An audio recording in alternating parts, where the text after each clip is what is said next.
প্রচুর a large section of ERO and AERO they are involved এই scam এটা এবং 3 to 4 আপনি জানেন।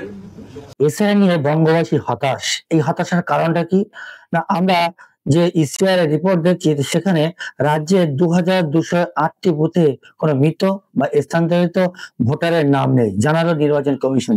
শীর্ষে কোন জেলা? শীর্ষে সেই অভিষেক বন্দ্যোপাধ্যায়, দক্ষিণ 24 পরগনা। সুতরাং একটা জিনিস কিন্তু খুবই ভাবাচ্ছে বঙ্গবাসীকে, যে বিষয়টি হলো যে বঙ্গবাসী ভেবেছিল যে এসআইআর এ একটা কিছু মিরাক্কেল ঘটতে চলেছে, কিন্তু সেই মিরাক্কেলটি কি আদৌ সম্ভব? নমস্কার, আমি সোমনাথ, আপনারা দেখছেন আমার ছোট্ট YouTube channel decode news Bangla, সত্যের সাথে বাস্তবের পথে। প্রিয় দর্শক, ইতিমধ্যে বঙ্গবাসী এসআইআর নিয়ে কিন্তু অনেকটি হতাশ। এই হতাশার কারণ কি না, সঠিকভাবে এসআইআর হচ্ছে না।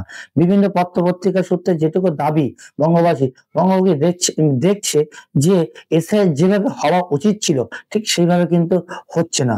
ইতিমধ্যে যদিও ইসিআর গত শেষ রিপোর্ট অনুযায়ী যেটা জানিয়েছে যে পশ্চিমবাংলায় 35 লক্ষ ফর্ম জমা পড়েনি, অর্থাৎ খসড়া ভোটার তালিকা থেকে এই 35 লক্ষ ভোটার বাদ পড়েছে। সেটা গত শেষ রিপোর্ট অনুযায়ী। এটা কিন্তু সম্পূর্ণ রিপোর্ট নয়, যেখানে মৃত ভোটার, ভুয়ো ভোটার, অবৈধ ভোটার, ডবল ভোটার। তো 26, 27 এবং 28শে নভেম্বর যে 1,25,00,000 ভোটারের নাম এন্ট্রি হয়েছে, সেটা নিয়ে বিরোধী দলনেতা শুভেন্দু অধিকারী একটি সন্দেহ প্রকাশ করেছেন এবং সেই সন্দেহের কারণে তিনি দাবি করেছেন যে এর মধ্যে আইপ্যাক জড়িত আছে এবং বহু অবৈধ বাংলাদেশি ভোটার, মৃত ভোটারকে এন্ট্রি করা হয়েছে।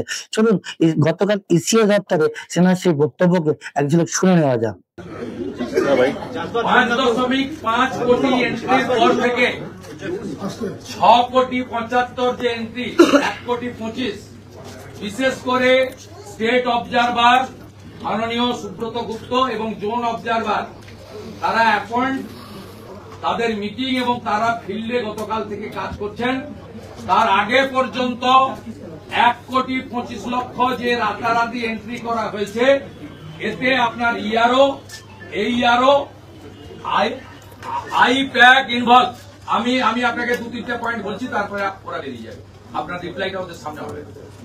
আমার 1 নম্বর পয়েন্ট হচ্ছে 5,50,00,000 থেকে 6,75,00,000 আপনাকে অডিট করতে হবে। প্রচুর a large section of ERO and AERO they are involve এই স্ক্যাম এটা এবং 3 to 4 আপনি জানেন, ক্রিস্টাল ক্লিয়ার আছে। আপনি you are the final authority, CEO not CEC, আপনি রোলের কিন্তু ফাইনাল অথরিটি। আমরা আপনার কাছ থেকে বুঝে নেব। 1 নম্বর, আপনাকে এটা করতে হবে, প্রপার টাইমে জানিয়ে দিলাম। 2 হচ্ছে সুপার টাইম। আমরা শুনলাম মাননীয় বিরোধী দলনেতা শুভেন্দু অধিকারী গতকাল ইসিআই দপ্তরের বক্তব্য, কিন্তু ইতিমধ্যে ইসিআর একটা রিপোর্ট সামনে এসছে, যে রিপোর্টটা বঙ্গবাসীকে খুবই হতাশাগ্রস্ত করেছে। রিপোর্টটা কি না, রাজ্যের প্রায় 2208টি বুথে কোনো মৃত ভোটার নেই। গত 20 বছরে কোনো মৃত ভোটার, কোনো অবৈধ ভোটার, কোনো ডবল ভোটার নেই। সেখানে কিন্তু ফর্ম বলছে রিপোর্ট যে শূন্য। আবার 542টি বুথে বলছে যে একটি করে ফর্ম জমা পায়নি, অর্থাৎ মৃত ভোটার ধরে নেওয়া যাক। আবার 420টি বুথে 2টি করে, 372টি বুথে 3টি করে, 374টি বুথে 4টি করে, 481টি বুথে 5টি করে, 548টি বুথে 6টি করে, 585টি বুথে 7টি করে, 678টি বুথে 8টি করে, 779টি বুথে 9টি করে এবং 857টি বুথে 10টি করে মৃত বা কোনো ফর্ম জমা পড়েনি। তবে এই যে রিপোর্ট বা তথ্য আমাদের সামনে এসছে, এই রিপোর্টটা সত্যি কি কতটা যুক্তিযুক্ত, এখানে কিন্তু বঙ্গবাসী একটা সন্দেহ প্রকাশ করছে যে এই যে এসআইআর এটি সঠিক পথে হচ্ছে। এই জন্যই যে খেলা কিন্তু একটি হচ্ছে। প্রিয় দর্শক, খেলা অবশ্যই হচ্ছে, তার জন্য আমাদেরকে অপেক্ষা করতে হবে।